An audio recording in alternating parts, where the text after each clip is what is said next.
Hello and welcome to the third of 4 videos of the free Sugar 101 workshop that I am doing with you today. And I will tell you this right now. You need a piece of paper, notebook, pen, and get your study glasses on or your study hat on because we're about to go like old school classroom, okay? I have my computer here. I have notes to make sure that I cover everything that I want to. I'm gonna try and do this in less than an hour because I respect your time, but there is a lot to cover. And today's video of the 4 videos that you have, this will be the longest video. So my name is Lauren Fitzgerald. As you know by now, because you've already watched the first 2 videos, I am a medical doctor. I no longer practice medicine, and I do only online health and fitness coaching because I believe that this is the best way that I can use all of my skills, knowledge, and talent to help really change the health crisis. And I am the creator of the FITz Life No Fuss Nutrition Program. So that being said, like I already addressed, I want to make sure that you have watched video 1 and video 2, all right? That also being said, I want you to go into this workshop just open-minded, all right?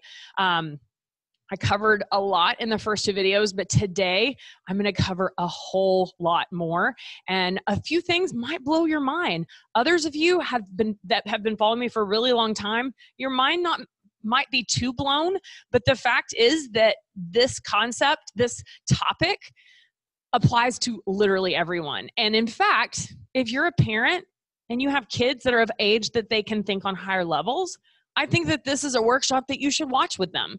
That might be a far reach, but the fact is that this is a very important topic that we all need to talk about.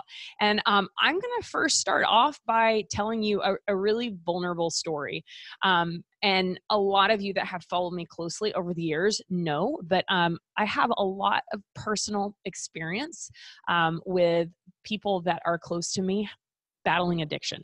A lot of you know specifically that my ex-husband was a highly functional alcoholic.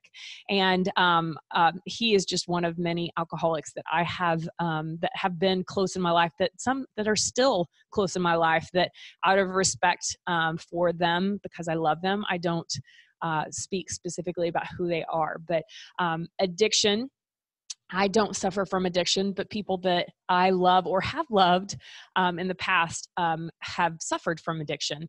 And I know that you're probably wondering, wait, Lauren, why are you talking about addiction? Isn't this a Sugar 101 workshop? And yes, it is. But I want to start off by telling you a research verified fact by more than one research studies that after looking at the way rats are that are addicted to heroin and or cocaine, how they behave when they're exposed to sugar, and ultimately what choice they make when they are given the option of cocaine, heroin, or sugar, every single time the rats go to sugar. It's crazy, right? And I know that some of you have heard me talk about how highly addictive sugar is. But the fact is, let's imagine that there was a food that was created by a really big billion-dollar company that's a big food company. Pick any of the ones that come to mind, right? And imagine if they sprinkled just a little bit of cocaine in your food so that you would constantly crave it and want to come back to it. Would you be like, hold up. That's not okay. that right there is very scary to even wrap our brains around, right?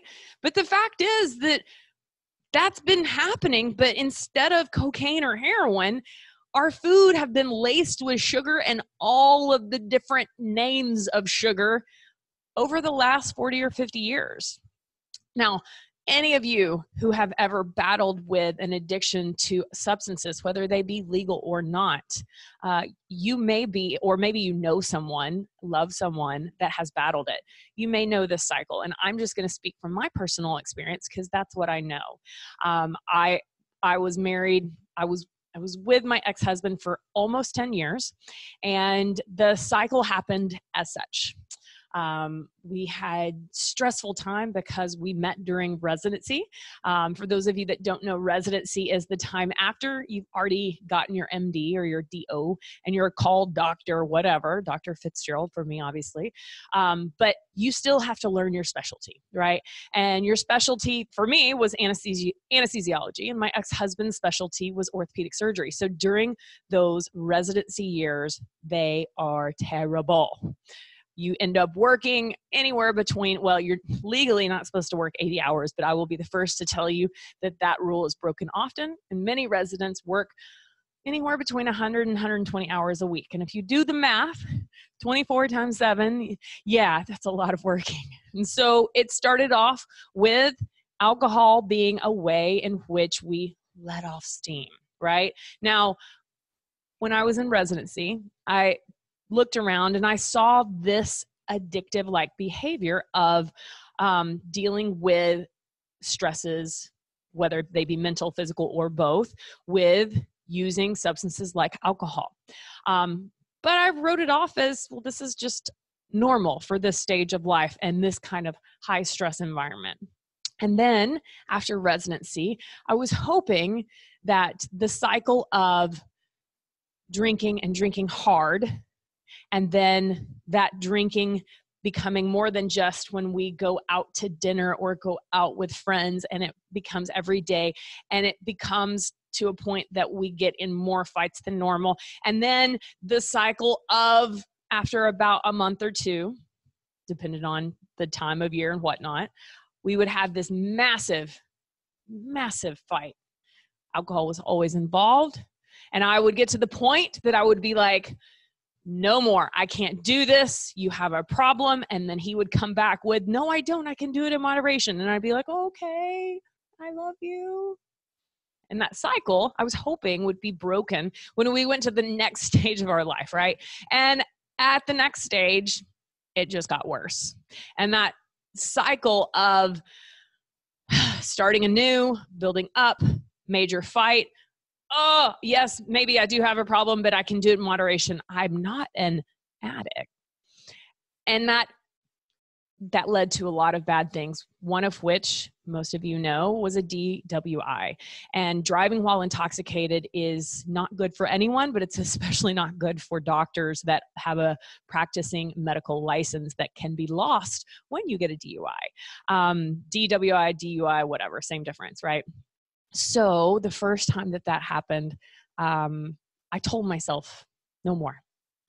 The second time it happened, that was when I had to make a decision that I am going to save myself from this addiction that was affecting me almost like secondhand smoke. It was not my addiction, but it was my ex-husband's addiction, and it was affecting me, my health, my mental sanity, everything. And I said, I'm done. And why am I telling you this story? Because the cycle of addiction, when it comes to sugar and our addiction to food, looks very similar. Let me just paint a picture. Let's say it's your birthday, and you've already mentally planned for, you're going to go out, and maybe you're going to have Mexican food, and you're going to have a ton of chips and guacamole, and guacamole's healthy, right? Because it's healthy fat. Not to mention how many chips that you're going to eat with that. And then you're going to get tacos. It's your birthday, so you're going to get 4 tacos. Is anyone picking up on the fact that I'm totally talking about me? Yes, absolutely. You're right. I'm just going to go ahead and call myself out on this. Okay. And then, well, it's your birthday, so you have to get churros because you love churros. Not to mention the fact that it's your birthday, so you're going to have at least 2 jalapeno margaritas. And lined with probably sugar, because I love sugar.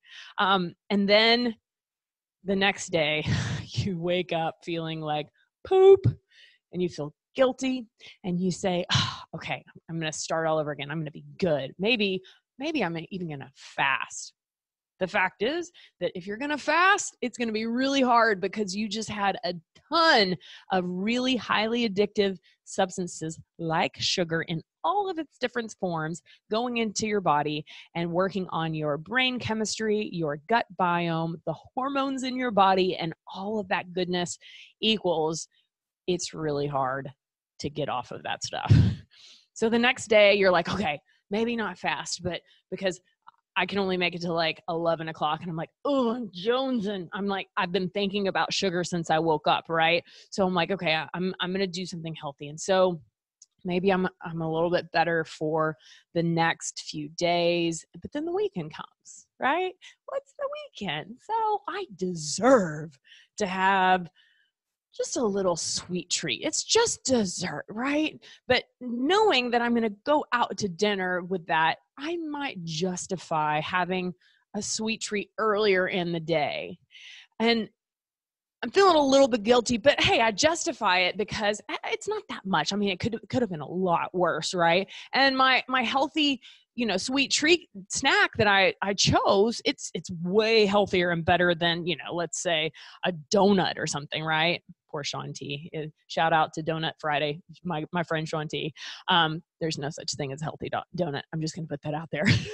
That being said, the fact is that this cycle that starts off with binging, like badness, like a ton of sugar, with guilt and emotional response, with our thoughts that lead to the emotions that lead to the behavior of, okay, I'm not going to do it anymore. And then, okay, well, maybe just this once. And then the cycle comes, and then you have the next holiday. And then you binge, and then you feel guilty. And then do you see that same cycle looks just like the cycle that I was in when I was married to a highly functional alcoholic? Yet one substance is freely put into all sorts of sugar, all sorts of food that are processed and sold to you as healthy food. So addiction, sugar addiction is real. I'm not going to get too geeky on you with the why, all of the names of the neurotransmitters that happen in your brain, all of the hormonal changes, the gut biome, all of the microbacteria that live in your gut, the good versus bad bacteria. They are constantly sending signals to your actual brain. But a lot of people believe that our main brain is actually in our gut. And I know that sounds completely weird, but the fact is that our gut biome, our body's hormones, and the neurotransmitters in our brains were not meant to consume sugar like we do today. Okay. Now let's rewind back to about, let's say 10,000 years ago. Okay. I typically talk about the fact that humans have been on this planet for 2.5 million years, but let's just do a quick jaunt to just 10,000 years ago. Okay. The typical human had to hunt and gather their food, right? It was mostly from plants, right? Mostly plants that either grew on trees or in the ground. Every now and then they would kill some sort of a wild game that was eating food that it's supposed to be eating, wild in nature, or fish that was wild caught in nature. None of them were farm raised, just saying. And they would consume nuts and seeds, fruits and veggies, and humanely raised meat and fish. And back then it wasn't called humanely raised because there was no such thing as these conventional raised cows and all of these terrible things, which I'm not going to get into because there's definitely ethical issues behind that too, but that's not why I'm here. The fact is that when we came across sugar in nature, it was rare, it was seasonal, and it was hard to come by. Okay, now why do I tell you that? Because the fact is that we have easy access to eating sugar every single day. But humans 10,000 years ago, when they came across, let's say, honey in nature, they would have to climb up a tree, they would have to fight bees, they would get the honey, and then they would stock up on it. Why? Because Mother Nature knows best. And Mother Nature knows that these humans were about to have to go into a time of famine. So what does that sugar do? That sugar of honey or from fruit that is seasonal actually went straight to the liver and was basically saved as fat for energy later, okay?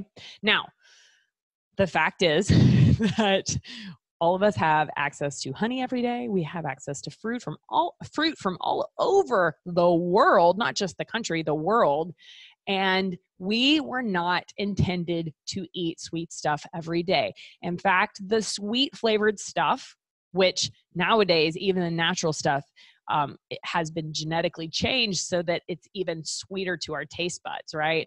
But we were basically programmed to, when we find anything sweet, we stock up on it, i.e. binge eating, right? Because there was a purpose. There was a purpose because we were about to go into hibernation time where food is low. And so we need to stock up on fat, energy storage, adipose tissue, right? Not fat, the macronutrient, but fat, the adipose tissue, the storage stuff for later when we don't have easy refrigerated food, right? Easy access of energy, okay? So you guys know I've talked about glycogen and ketones, which are basically the two different sources of fuel, right? And so when we are in a time where we're not in bad weather, the season like winter or whatnot, we typically are using our refrigerator food, right? Our glycogen.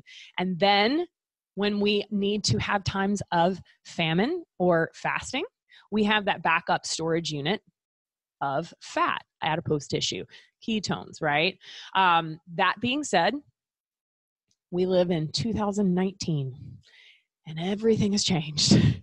And we have a food industry that really doesn't care about our health. And those of you that have followed me for a long time know that every single thing I do is to help give you information so that you can realize that you do not have to be a slave to your weight, to your health, to your energy, to your mood, to anything that typically is directly linked back to your healthy habits, right? I'm going to start off by talking about sugar on a molecular level, okay? Molecular level. One of the things that the food industry does is that it likes to fool us, okay? Because if you were to turn around and read a label on any food, and it would say, this has 4 teaspoons of sugar, you'd be like, oh, hell, that's a lot, right? So the food industry figured out that if they can speak in grams, it's a little bit easier for you to bypass the fact that whatever food this is had so much added sugar to it, okay? So write this down, and hopefully you're taking notes this whole time. But the first numbers data that I want you to write down is 1 teaspoon of sugar equals 4 grams of carbohydrates, okay?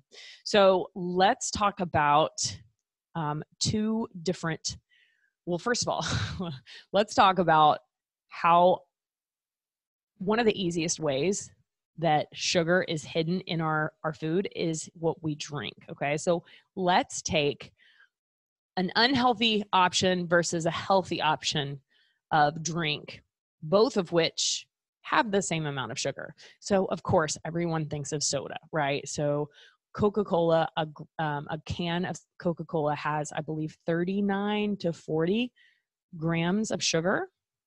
So remember, think about how many teaspoons of sugar that is, right? But those of you that are like, well, I only drink apple juice or orange juice, guess what?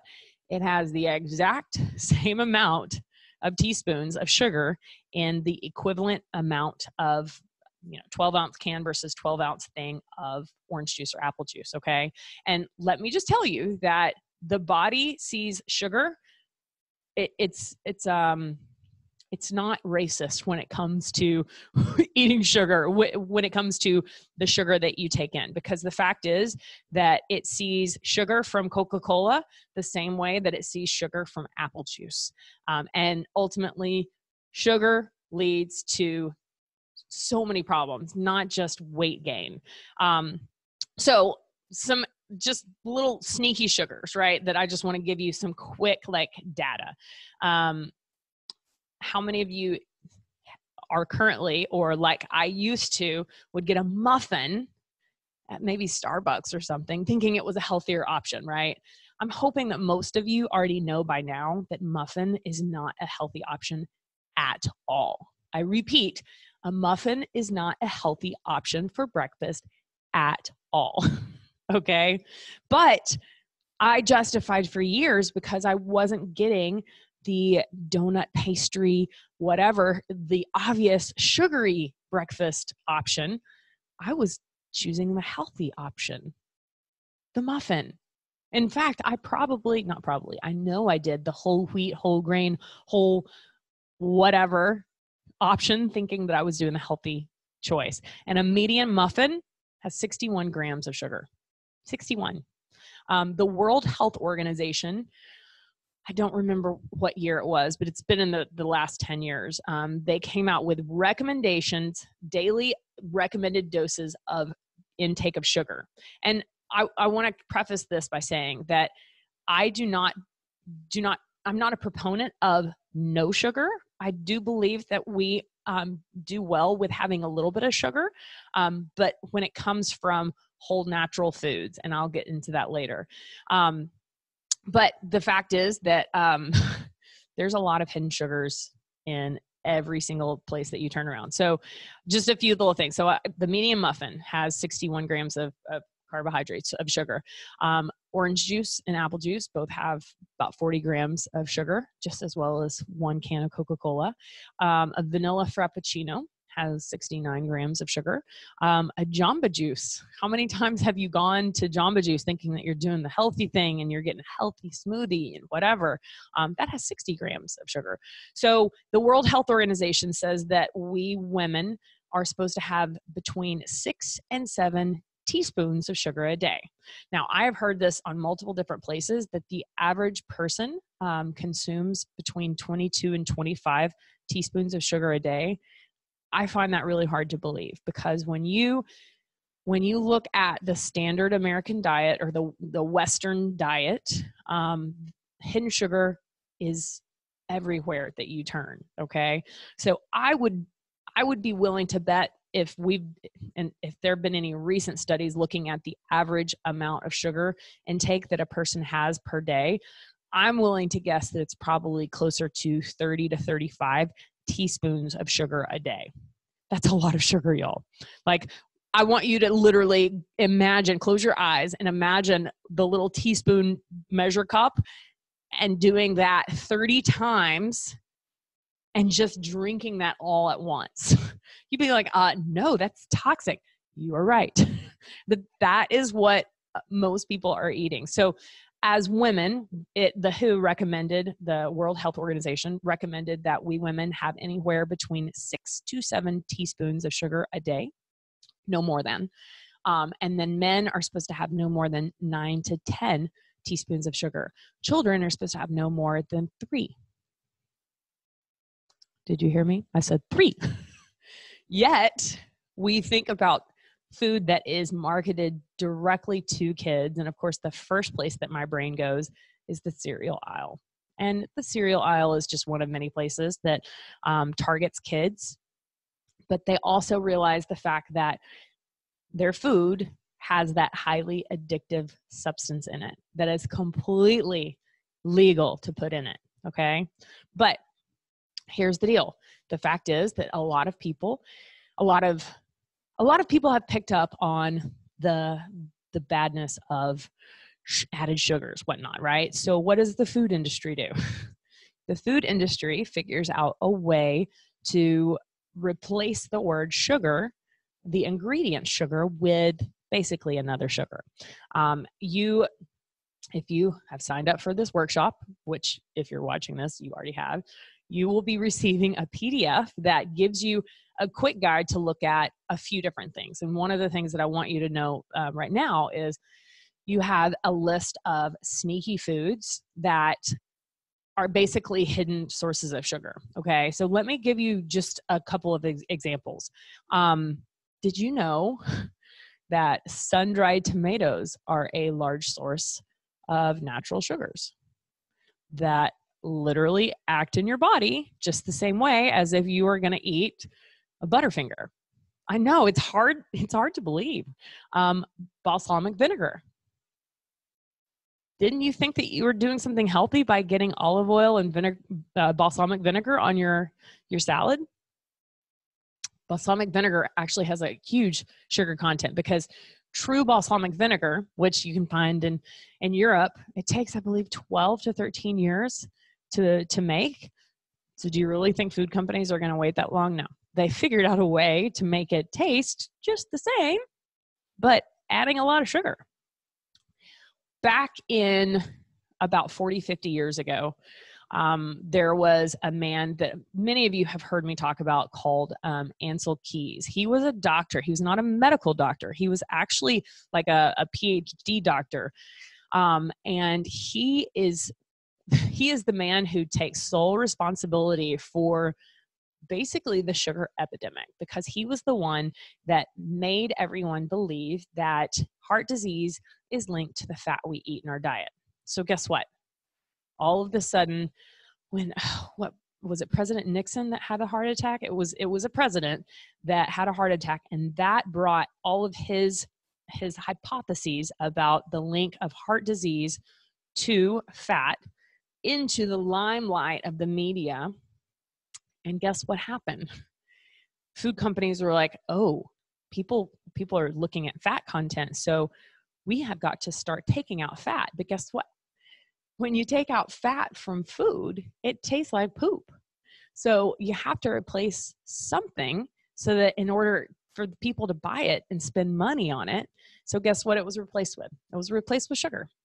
And little did they know the impact that this huge replacement would end up having on not just your waistline, but your health. And, you know, I keep reminding people that I realize a lot of people find individuals like me on social media because they just want to lose weight. They just want to feel comfortable in their own skin, whether they have 100 pounds to lose or 10 pounds to lose. And I'm no different than you. I want to always feel comfortable in my own skin because I've been at a place where I didn't feel comfortable in my own skin. I was at a place where I didn't feel comfortable being unclothed in front of my husband. I can relate. But the fact is that vanity may have brought you here to me today, but I beg and plead of you to think longer term. Because this,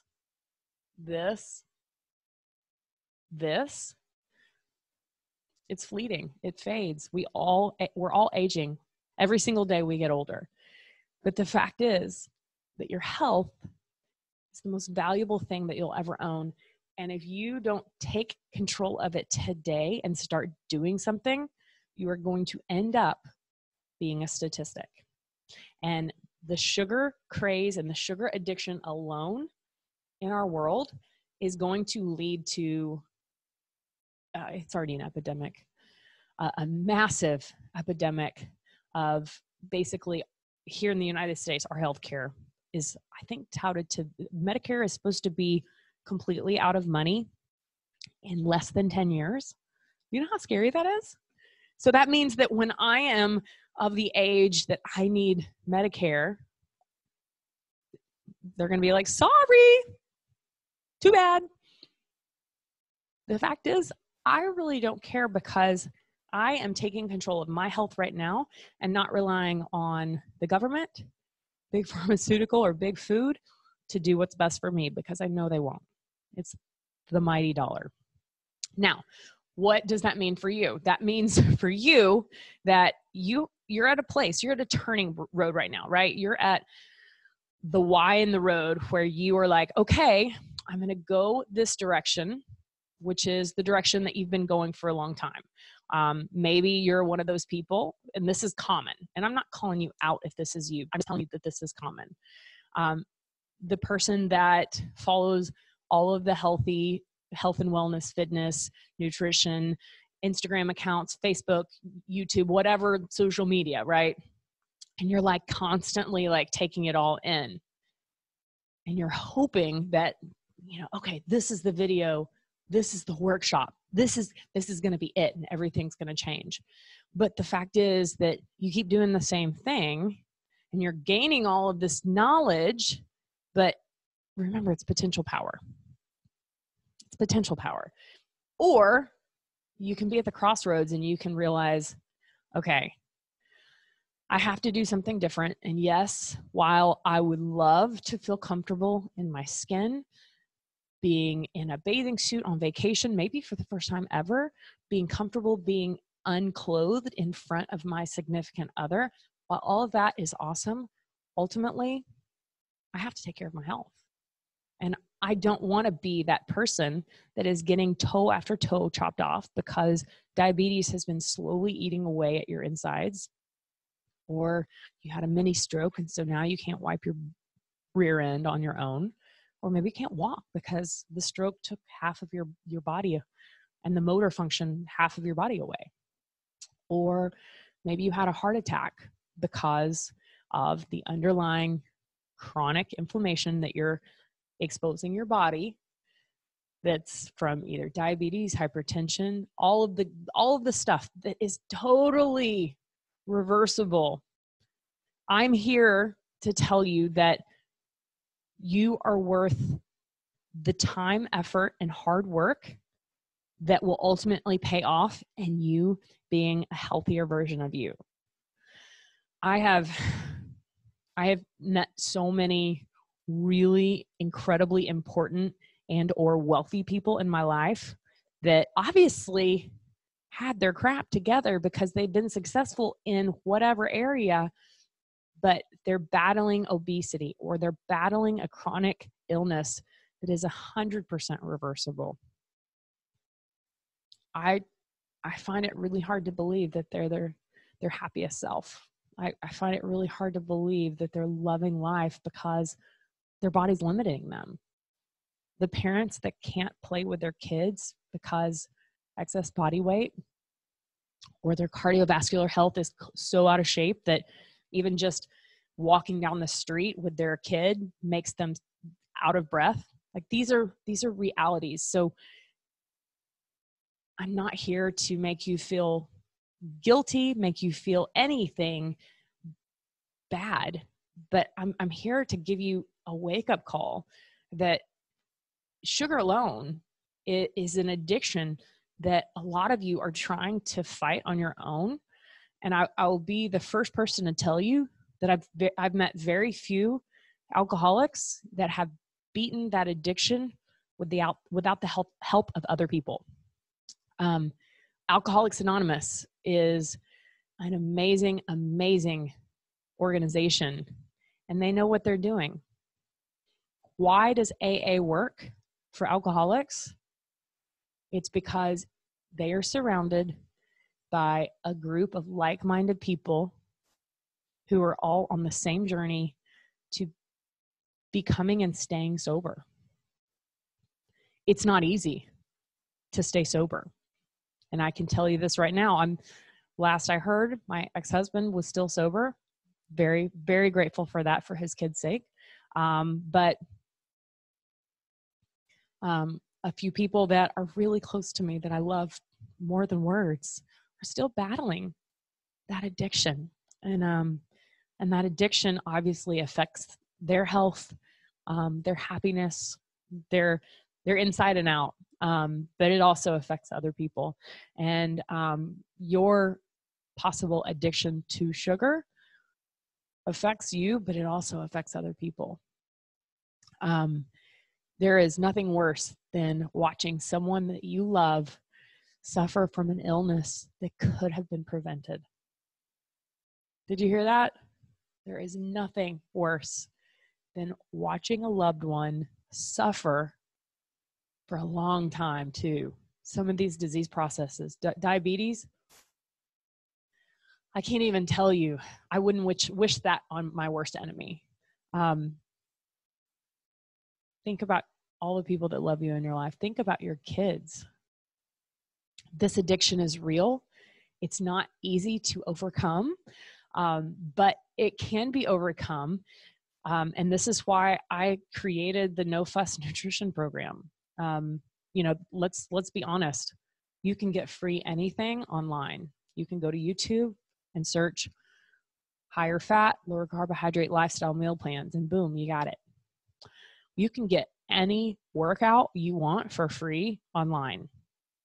Dance Fitness is a great example. I mean, hell, you can spend all day on my YouTube channel and still not go through all of the Dance Fitness videos that I have.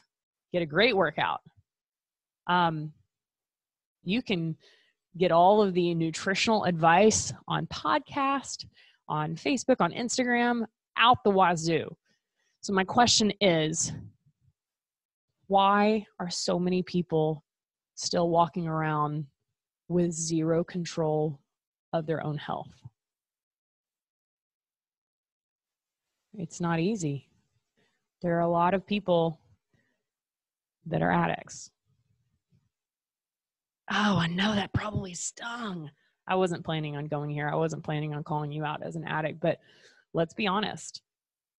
If you have the behavior patterns of my examples that I gave with food, you might be addicted to sugar as well. But it's so hard, Lauren, because I get it. I get it. It's absolutely because alcohol, you can cut out completely and live the rest of your life. Is it going to be easy? No. And when you first cut it out, it's hard. And that's why AA is so important. But over time, it gets a little bit easier. But does that craving ever go away? Absolutely not. I've talked to people that have been sober for 10 years, 15, 20, 40 years. That craving never goes away, but they respect the fact that they have an addiction to the substance of alcohol and or drugs, right? But the problem is that we can't cut out food. We need food to survive, right? Those of you know the three major macronutrients are fat, protein, and carbohydrates. You know that there are essential fatty acids and essential amino acids. So that's essential fat and essential protein molecules. And they're called essential because you can only get them from food. Okay. That means your body can't produce these particular fatty acids and these particular amino acids. You need to get it from the food you eat. There are no essential carbohydrates though, because our body can create glycogen even if we're just eating protein and fat, right? The fact is though, carbohydrates are found naturally in a lot of the food that we should be eating, right? But it's so hard to transition from eating the standard American diet, Western diet, whatever you want to call it, that is full of these frankenfoods that have all of these sneaky sugars that are seriously, like when you see the PDF of all of the sneaky ways of which sugar is hidden in your food so that these food companies can fool you into you thinking that you're getting healthy. Because if you're buying a food for the label, no added sugar, yet the total grams of sugar is in the 60s, you're like, wait, what? They know how to trick you. They know how to trick you, and they know how to get you addicted to the food so that you continue to spend your money and continue the cycle of, it's a terrible cycle. Now, this program works for anyone. Why is it different? Honestly, the biggest difference is right here. Because if you follow me for any amount of time, I have given you so much information, right? But you're watching this for some reason. You're either watching it because you are struggling with a sugar addiction, you're struggling with your weight, you're struggling with your health, you don't know what you should be eating. Maybe you were raised in a family that didn't teach you what a healthy lifestyle looks like. Maybe you're the person that you're like, well, the age that I'm at, this is just it. I'm stuck with this body for the rest of my life and these health problems and all these pills. This is just my reality. I'm here to tell you that I can help you. I don't care which stereotype you're in. I've helped all of those stereotypes, and I've helped all of those different kinds of stereotypes for many years now. I've got thousands of people that I've helped unbreak the chains of being addicted to these foods that really hold you hostage, hold the healthy, happy version of you hostage. I help you change this so that you can apply all of that knowledge that you have learned, or maybe you haven't learned. And trust me, I'm going to be teaching you the knowledge. But honestly, what makes this No Fuss Nutrition workshop program so different is that I help you apply all of this knowledge of how to just get back to no diet. It's the human diet, but break the addiction of all of the food that so many of us are addicted to, and overcome that by working on changing our mindset, changing our thoughts, because our thoughts lead to emotions that lead to behaviors. And if you are on the diet roller coaster ride, losing weight, gaining weight, losing weight, gaining weight, I'm guessing that you probably only focus on changing your behaviors. Oh, I've got to lose weight. It's January 1st. I'm going to start exercising. I just binged at a girls' trip weekend, so I'm going to exercise hard. No. Look, the definition of insanity is doing the same thing over and over and over again. And I'm here to beg of you, stop doing the same thing and just close your eyes. Close your eyes right now. I'm serious. I'm going to talk to you like you're looking at me, but I want you to just hear me. Close your eyes. I want you to imagine what life would look like if you actually were the healthiest, happiest version of you. So maybe you're in your 20s and you're like beating up yourself because you're like, this, I'm supposed to have good metabolism, but I'm struggling. Maybe I was an athlete in high school, and then I gained the freshman 15 that turned into freshman 50, and I just feel worthless. I don't know what to do. I'm tired of doing the fad diets. Or maybe you're the mom that ever since those beautiful little kids came into your life, it's been a struggle bus since, because your hormones are all over the place. And you've heard that food influences hormones, but you don't know even where to start. And you feel like you don't have time and energy to even care about yourself and take a step at getting control of your own health. Maybe you're the dad that you're like, yeah, I'm just embracing the dad bod. Or maybe you're the person like my mom that I've talked about multiple times in the past that just truly believed that, well, my metabolism is just slow because I'm older. So this is just, it is what it is. And then she lived with me for 2 months, started eating the way I told her to. And she got into pants, actually shorts, that she wasn't able to wear since I was a baby. And that was when she was 61. Or maybe you are someone who has never been healthy. And you're like, I've tried it all. I give up. This is just another fad. I'm here to tell you, it's not. I don't believe in quick fixes. I could have easily made a lot of money partnering with companies that sold quick fixes, because I do have a social media following that's pretty large. Nope. I truly believe you have got to learn how to make a healthy lifestyle stick the rest of your life. And yes, that includes exercise, nutrition, and supplementation. But the biggest ingredient is changing your thoughts and your mindset. And that's the hardest part. This is why patient after patient that I took care of, on past surgical history, it said gastric bypass or some sort of a weight loss surgery. And I would look at that and I would look at the patient and I would look at their weight and I'd be like, how is that possible? Because ultimately, those patients that had their stomach piping, inner piping changed because they felt locked down by the weight, the extra weight, and all that came along with it. It was never addressed, the root problem. The root problem has everything to do with what happens up here in our thoughts that lead to emotions, that lead to behaviors. And that is something that no diet book, no free PDF, no whatever will be able to do for you. It's the human touch. And when you have someone like me who really cares, I do not want to see any of you suffering.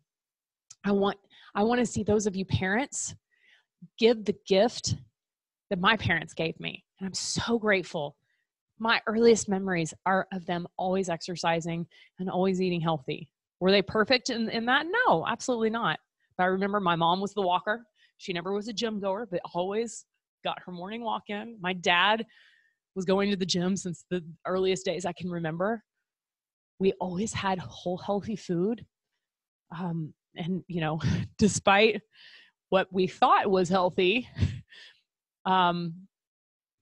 they modeled what a healthy lifestyle looks like. Forget about the fact that my mom thought SnackWell's fat-free stuff was healthy. All of us were duped by that, and that's a whole nother episode. But here's the deal. I would love to work with you guys.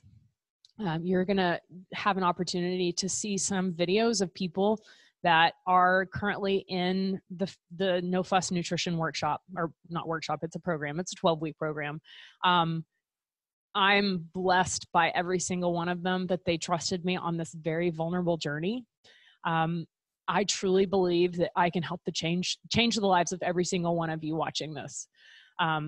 This is kind of like college enrollment, though, where you are going to have a brief moment where open enrollment happens for this 12-week program called the No Fuss Nutrition Program. And then we close enrollment, and then we start the next round of the No Fuss Nutrition Program. It is a 12-week program. I get to know you guys on a way deeper level. And some of you I'm going to be knowing on an even deeper level. I've got so many great things planned for this next round of people. But the fact is that there will be a relationship formed between you and me. And that relationship is real. Some days I have to give you tough love. Other days I just show up and teach you. Other days I breathe belief into you. The most important job that I do, though, is I help you transform your thoughts. And that is not easy. And that's not something that any app or any free anything is going to do. It takes hard work. It takes intention. And it takes you committing to show up, just like I'm committing to show up. The fact is, I am here to truly transform not just your lives, but the lives of the loved ones that are suffering from obesity or lifestyle related disease processes. Because let's just talk about diabetes.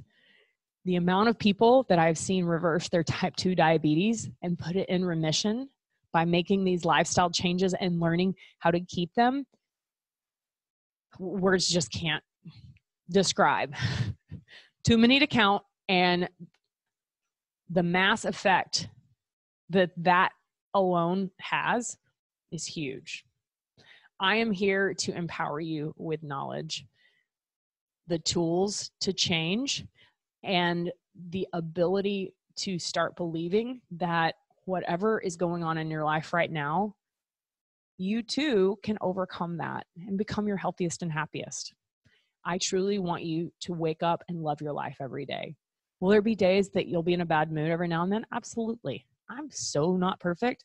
And in fact, the theme of this group is perfection is not the goal, because so many of us have the perfectionism tendencies that hold us back from actually just doing our very best. So, there were so many things that I didn't get to cover today, but I've already been talking for over 50 minutes. So I'm going to go ahead and wrap this up, but be looking for the fourth and final video in a couple of days. And that's when open enrollment happens. So I would go ahead and just really start thinking about, am I worth the investment? Because I'm here to tell you, yes, you are. You are 100% worth the investment, so that you can learn how to be your healthiest and happiest you. And after the 12 weeks, you are going to be a different person.